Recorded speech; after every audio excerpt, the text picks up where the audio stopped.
Hello and welcome to another Retro Crazy. The Commodore 64, that iconic computer from the 80s. So easily identifiable. This is the later model, not the earlier bread bin. And the Commodore 64 was a successor. It was a successor to the VIC-20 and was just simply named because it had 64K of memory. Launched in 1982, it sold between 12.5 and 17 million units over its lifespan, and at one point it was reckoned they were producing 400,000 units a month. That's a lot of 64s. It was only second to the Sinclair ZX Spectrum here in the UK, but it was far superior, which is sad knowing that I had the Spectrum. It had a dedicated audio chip, which was the SID. It came with 64K memory as standard, multicolour sprites, built-in joystick ports and multiple ports on the back. Yeah, it was just far superior. It was such a successful machine that in a survey done in 2011, 17 years really after this ceased production, it still had an 87% brand recognition for the C64. That's unbelievable, unbelievable. However, the C64s are not without their problems. Biggest being normally the SID chip. However, there are a couple of other issues that can happen.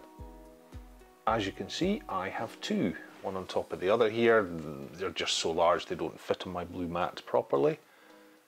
The top one, yeah, it's been sat in an attic for years, absolute years, and has a sticker on the back saying that it was tested okay on the 1st of the 5th, 1996, and it actually looks like my writing. Does it still work? Who knows? The second one I know very little about. It's very yellowed. I'm not going to be looking at that in this episode, but it still looks intact. So let's pop these open and see what makes them tick. Now the faded one looks to be a later model and it's clipped, but two of the clips are broken. So I'm going to try and gently get the third clip to pop and see if we can get this apart.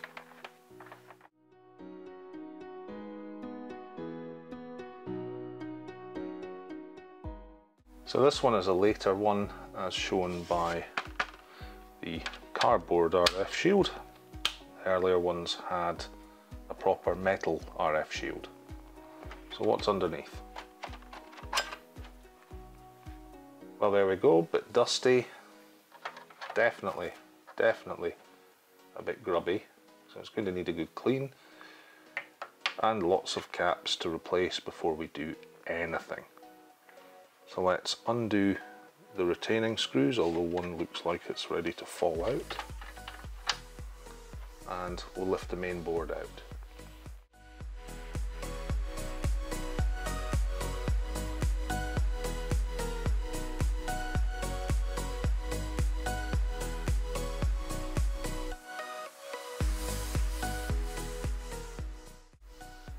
And we can actually see that this foot has broken off. So once we've cleaned everything up, we'll super glue this back in place and hopefully that'll retain it.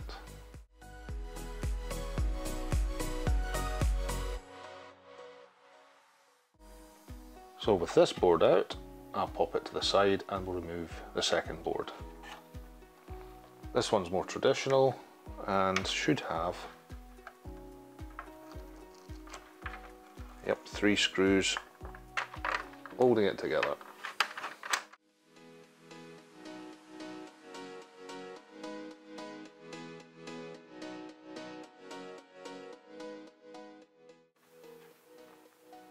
And this one is a short board. Again, later one with this type of shield. And assembly 250469. PCB 252311 revision A. We're going to have to undo a couple of extra bits just to remove this.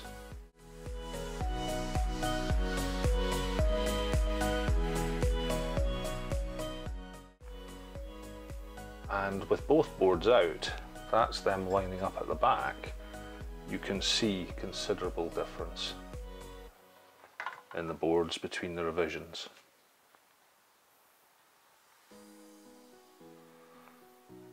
So first thing is going to be giving these a clean and recapping the boards.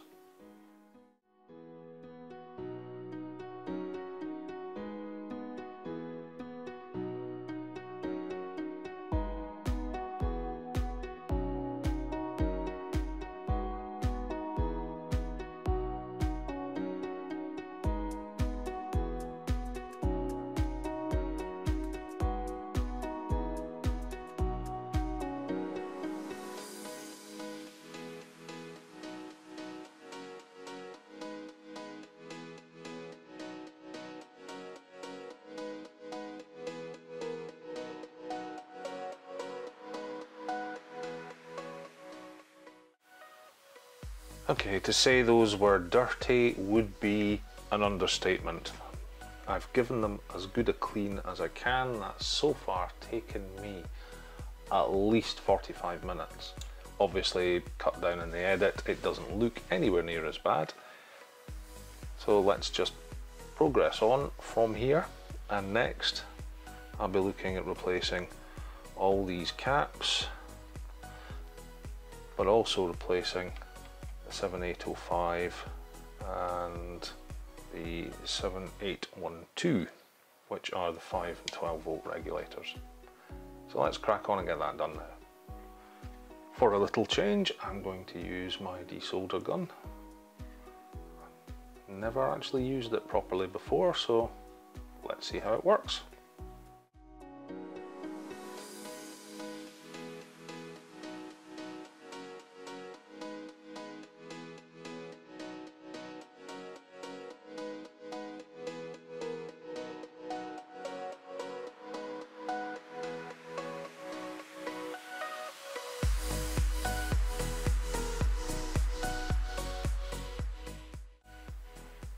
Okay, I'm going to go back to my standard way of desoldering the caps because I'm finding this quite awkward. I'm going to have to use that a bit more just to get the hang of it.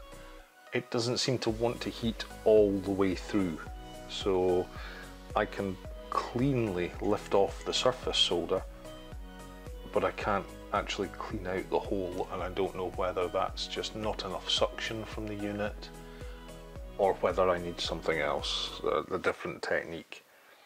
One thing, it runs off of my standard soldering station, which means I can't use my soldering iron at the same time as the solder or the desolder gun.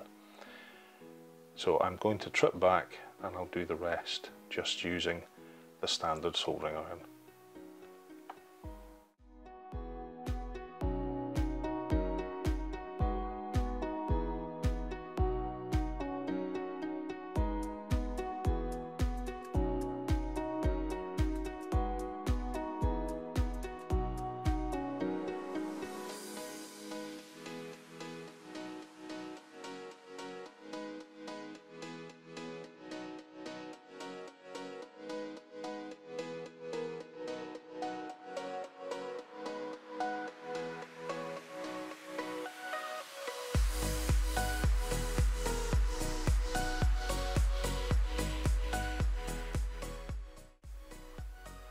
Now that that's been recapped, everything's done. Some new Vichy caps, some Panasonic caps, new 7805 and 7812, new thermal paste, so everything's bolted down nice and tight, all cleaned up. We can move on to the second board.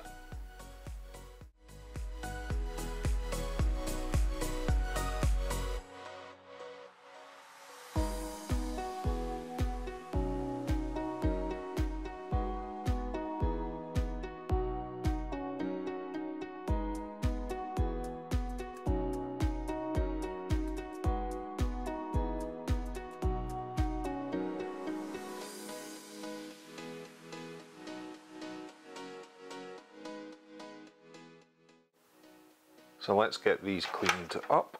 These cases are fairly disgusting.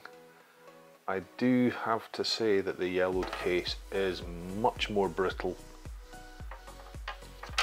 than the one that's been in my attic. It's cracked here. This mount point fell off just lifting this up, so it must have been away already, and this is the one where the other mounting point's gone. And I'm seeing cracks in some of the other bits of plastic, so I'll have to be a bit more careful with this. But again, let's get it through. Let's use some hot soapy water and some Oxy Vanish. So here's the lower case. It's all been cleaned, but we have a damaged point here and a damaged point here. So we're going to super glue these back in.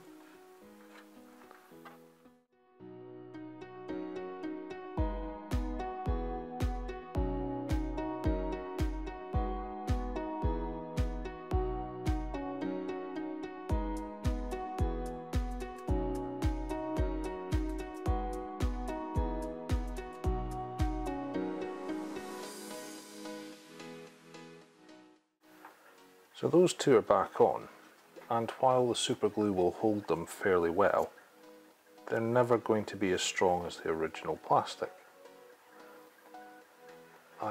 I need to fix the lid on this, or find another way of delivering the super glue so that I can get slightly more out at a time. But I know another trick for reinforcing these, so give me a second while I try and free this up. So this trick involves baking powder, baking soda. And if I try and do this without covering myself, taking some of it, and I'm going to pop it round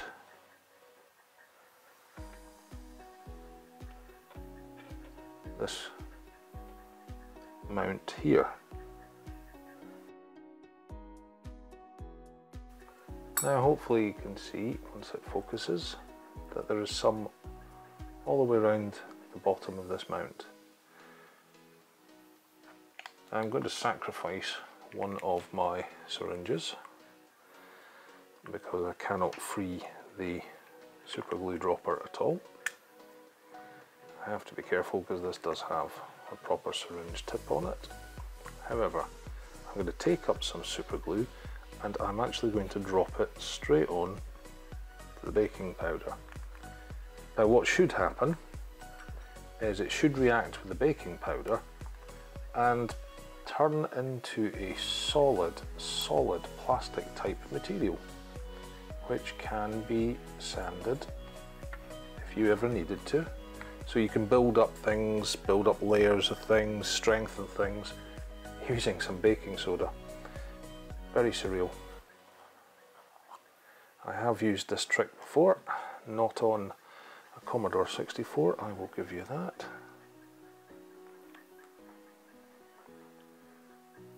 Let's see what happens.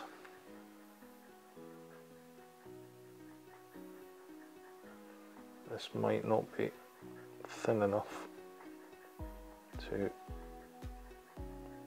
react properly. We'll see. The stuff I used prior to this was so thin. It was like water, the super glue, and it worked really, really well. It's reacting, it's so thick, it's reacting as it touches it.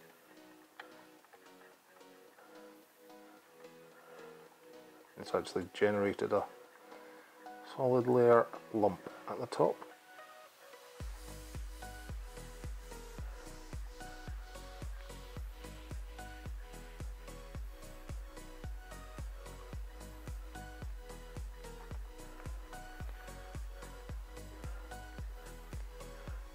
Unfortunately, this is medium viscosity. I don't have any fine viscosity super glue, otherwise this would work a bit better.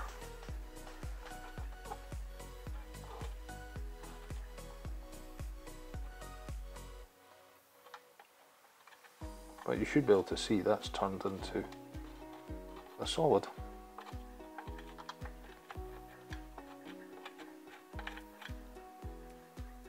So while it's not ideal, it has worked.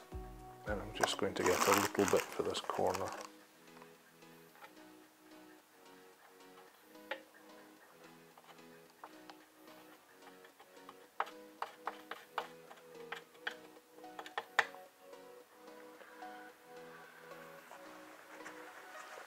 To give you an idea how it's reacted, look at the end of the syringe. That's a lump. That's a lump of the super glue and the baking powder just reacted together. If I'm quick and it's still free, I might be able to do the other side.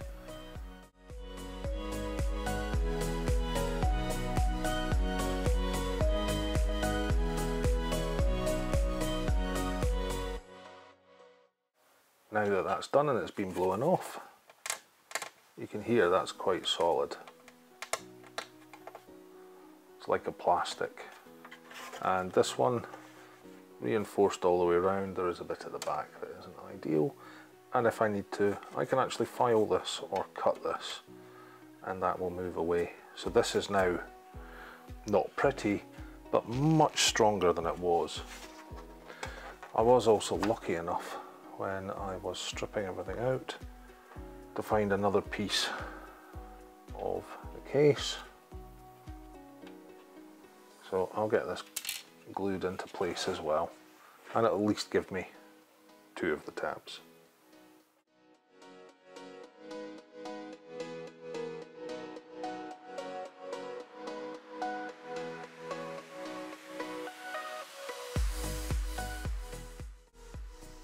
The keyboards. One is distinctly grubbier than the other, but they are two different keyboards. This one clips out of the case, this one screws out of the case, grey keys as opposed to the lighter keys. So I've got to pop these off and get them all away for a good scrub.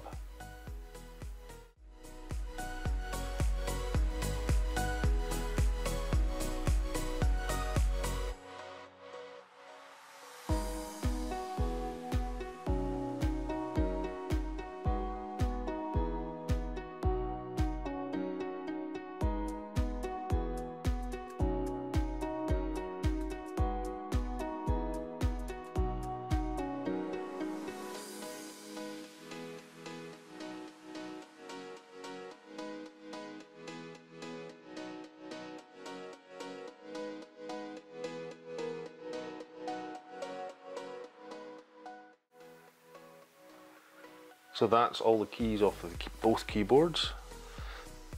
The Attic keyboard is disgusting. It's got fur and yeah, let's not go into what some of that stuff might be. It needs cleaned. The one that wasn't in the Attic, the main springs are really good. They're in nice condition. However, the one that has been in the Attic, the main key springs have suffered. Now, I could go out and replace these, but I'm going to drop them into a glass of vinegar, leave it for 5–10 minutes, lift it out and then flush with isopropyl alcohol to remove the last of the vinegar, and that will remove all the rust, and they should be good for a good few years yet.